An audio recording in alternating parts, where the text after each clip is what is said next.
Bonjour, bienvenue dans Uppercut by Pastor D. Nous terminons aujourd'hui ce tour dans les aumôneries avec notre série Remplis bien ton ministère. Nous lisons Romains chapitre 10, le verset 15. Et comment y aura-t-il des prédicateurs s'ils ne sont pas envoyés? Selon qu'il est écrit qu'ils sont beaux les pieds de ceux qui annoncent la paix, de ceux qui annoncent de bonnes nouvelles. Écoutez enfin ce témoignage. Demain, je ne donnerai plus de témoignage. J'ai rendu ministère dans une prison civile pour la première fois en 2016, en décembre plus précisément. Et puis, je suis tombé amoureux de ce ministère-là. Je pense que Dieu m'y a préparé. Depuis 2018, j'y suis retourné souvent, apportant la bonne nouvelle dans chaque bâtiment, rencontrant des personnalités détenues, des amis perdus de vue et des inconnus, tous ayant un dénominateur commun, la privation de la liberté d'être hors de ces murs fortifiés. Ce ministère est passionnant, comme le dit Papa Njonfa Toussaint, car vous n'attendez rien en retour de ces fidèles de cette église, car c'est toi au contraire qui leur apporte tout. Comme le dit notre verset du jour, comment peuvent-ils entendre l'évangile si personne ne va vers eux dans cet enclos? C'est ça ma grande question de ce jour. En terminant le partage sur les aumôneries aujourd'hui, je voudrais parler donc du ministère auprès des prisonniers. C'est avec la fraternité des prisons que j'ai découvert ce ministère. Il a pour but de soutenir les prisonniers et est fondé en 1976 par Charles W. Colson, qui fut un ancien politicien emprisonné en raison de son implication dans l'affaire du Watergate. En 2020, donc l'année passée, on peut dire que ce ministère est présent dans 112 pays dont le Bénin. Ce ministère offre des groupes d'études bibliques en prison, des programmes de parrainage des enfants pour les enfants de prisonniers et des programmes de réinsertion. Et ce ministère œuvre également à l'amélioration des conditions de vie des personnes en conflit avec la loi pendant et après leur incarcération. Lors des visites, écoutez attentivement, un prisonnier a éclaté en sanglots et déclaré « Je ne peux pas comprendre que quelqu'un puisse m'aimer et venir à mon secours dans la prison. Comment des gens peuvent-ils venir jusqu'ici et prier pour moi? Je n'arrive pas à comprendre que je puisse avoir encore de l'importance à ce prix-là. » Même si aux yeux du monde, le prisonnier perd sa dignité, Dieu ne le rejette pas parce que les conditions dans lesquelles ils sont abominables.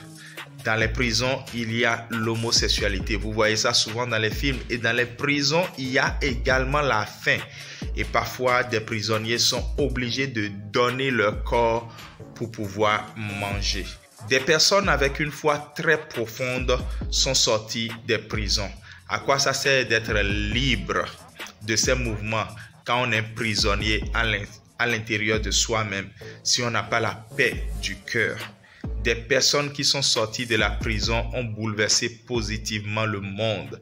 Je pense à Nelson Mandela qui a passé 27 ans en prison, qui est devenu président et qui a laissé la présidence quand son mandat est fini. Retenons aujourd'hui pour finir, la moisson est très grande. Ce sont les ouvriers qui sont en petit nombre. Décide aujourd'hui de répondre à ton appel, de remplir ton ministère car Dieu n'attend que toi.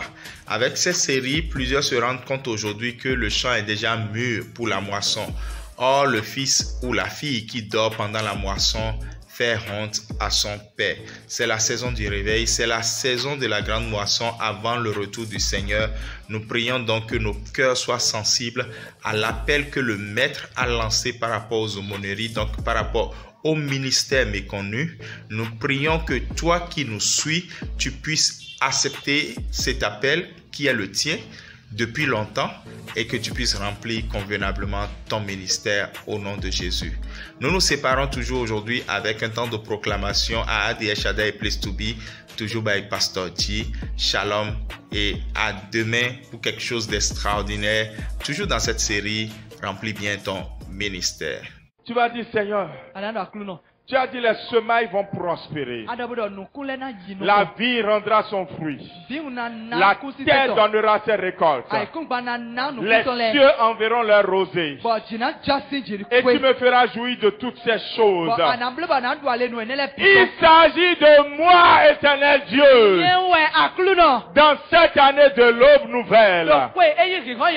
Et il proclame cela sur ta vie maintenant au nom de Jésus. Proclame. Proclame, les semailles vont prospérer, la vie rendra son fruit, la terre donnera ses produits, les cieux enverront la rosée, et l'Éternel fera jouir. Tu mets ça sur tes études, tu mets ça sur ton commerce, tu mets ça sur ton atelier, tu mets ça sur ton bureau, tu mets ça dans ton travail. Tu mets ça sur ton entreprise, tu mets ça sur ton commerce, tu mets ça sur ce projet, tu mets ça sur ta destinée entière. Il s'agit de moi, il s'agit de ce que l'Éternel fait quand il fortifie ma main. Il s'agit de moi, il s'agit de ce que le Seigneur est en train de faire. Mezagada robo shatayaba, déclare ces paroles. Et mets-les sur les choses de ta vie. Et mets-les sur les choses de ta destinée. Et mets-les sur ta vie entière. Et mets-les sur ta destinée maintenant. Et mets-les, Père éternel, Dieu Tout-Puissant. Okerebo sanda brakataya balagazataya. Père, qu'il en soit ainsi. Au nom de Jésus. Tu vas prier. Et cette fois-ci, tu ne vas pas prier pour toi. Tu vas prier pour El Shaddai. Et tu vas prier pour le corps du Christ. Car ici maintenant ça concerne l'église. Avant, l'église était en malédiction. On se moquait de l'église. On n'était pas essentiel. Mais maintenant, déclare l'Éternel des armées. On sera en bénédiction. Pour ce quartier, on sera en bénédiction. Pour cette nation, déclare cela. Sur El Shaddai et Presoubi. Et sur le corps de Christ au Bénin. Déclare. L'Éternel a dit maintenant, vous serez en bénédiction. Vous étiez en malédiction avant. Vous étiez en raillerie. Vous étiez en moquerie. Mais maintenant vous êtes en bénédiction. Parce que Dieu va intervenir. Mezando robo shakabra keterebo sandaya. Lizokoto robo bobo shandabra yegerebo sandaya. Parce que l'Éternel Dieu l'a prévu. Nous entrons dans son plan. Et cela se réalise maintenant. Au nom de Jésus-Christ de Nazareth. L'ennemi a été mentionné. On a dit à cause de l'ennemi. Tu vas dire, Seigneur, mes mains que tu as fortifiées, terrasse l'ennemi au nom de Jésus. Mes mains ne vont pas seulement semer. Mais mes mains vont chasser l'ennemi qui voudra partager la semence avec moi. Tu n'as pas semé, tu veux partager avec moi? Prie au nom de Jésus-Christ de Nazareth. Tu n'as pas semé, tu viendras voler. Prie au nom de Jésus-Christ de Nazareth. Tu n'as pas semé, tu viens voler ce que tu n'as pas semé.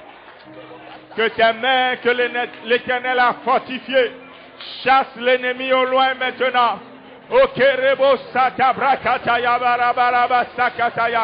Jusqu'aujourd'hui pour nous, parce que nos mains sont fortifiées au nom de Jésus.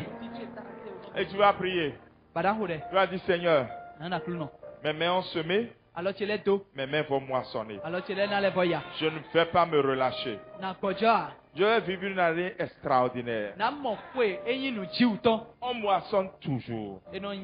La parole dit, nous moissonnons toujours. Déclare maintenant. Mes mains fortifiées ont semé. Mes mains fortifiées vont moissonner. Prie au nom de Jésus-Christ. Mazakabra shataya barakataya.